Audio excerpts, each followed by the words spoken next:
Well, the way Ripple uses the XRP token in our tech stack, we use it to enable that cross-border, extremely fast and extremely reliable transaction. So we use XRP because of its attributes that make it fast and inexpensive.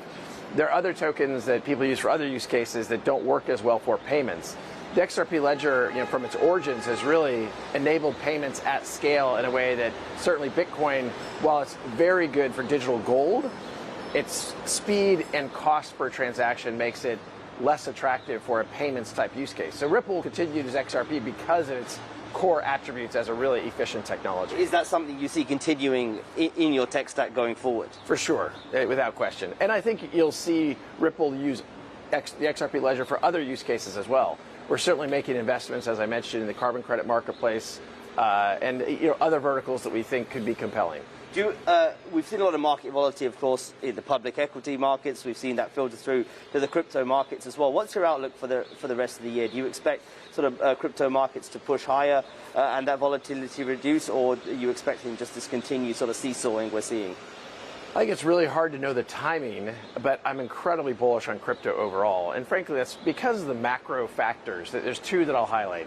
The macro factor around inflation globally. You saw this past week record inflation at, for I think 4 decades, inflation in the United States at 8.5%. The other factor I think is really important not to lose sight of is, as you and I have talked about, the move from crypto overall towards an institutional use case, solving real problems for real customers, and these scaled solutions that aren't just about the speculative activity that has really driven some of the historic crypto market activity. Brad, I want to sort of move on and talk about regulation, which has been a huge topic yesterday, and it will continue today as well. You're currently in a legal battle with an SEC that's been going on for a year or so. Can you give us an update on that and when you expect a resolution?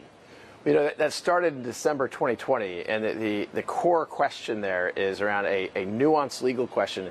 Is XRP a security?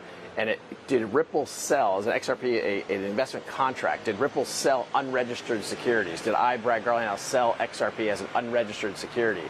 I think it's very clear that in the United States, the laws have not been clear. And for the SEC then to go back in time and say, you should have known all along, it's really, I think, going to be hard. It's a hard case. And I think what we're seeing in the court process, which does continue to play out, is a judicial process that recognizes some of this. Even this past couple days, there was a ruling from the court finally requiring the SEC to publish information about some speeches that the Director of Corporate Finance, Hinman, gave about Ether not being a security.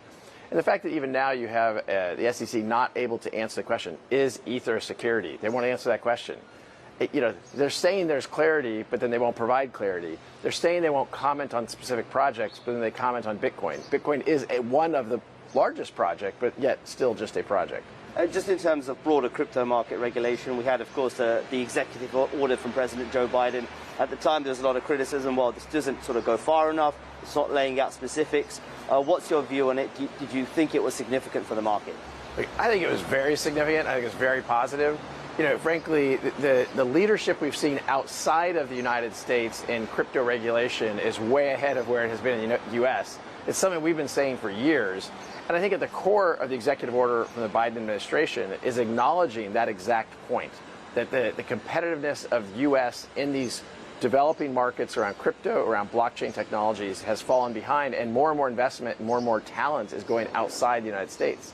When entrepreneurs here in Paris talk to me about starting companies in the crypto space, one of the first things I'll recommend to them is you shouldn't start the company in the United States because there isn't that clarity.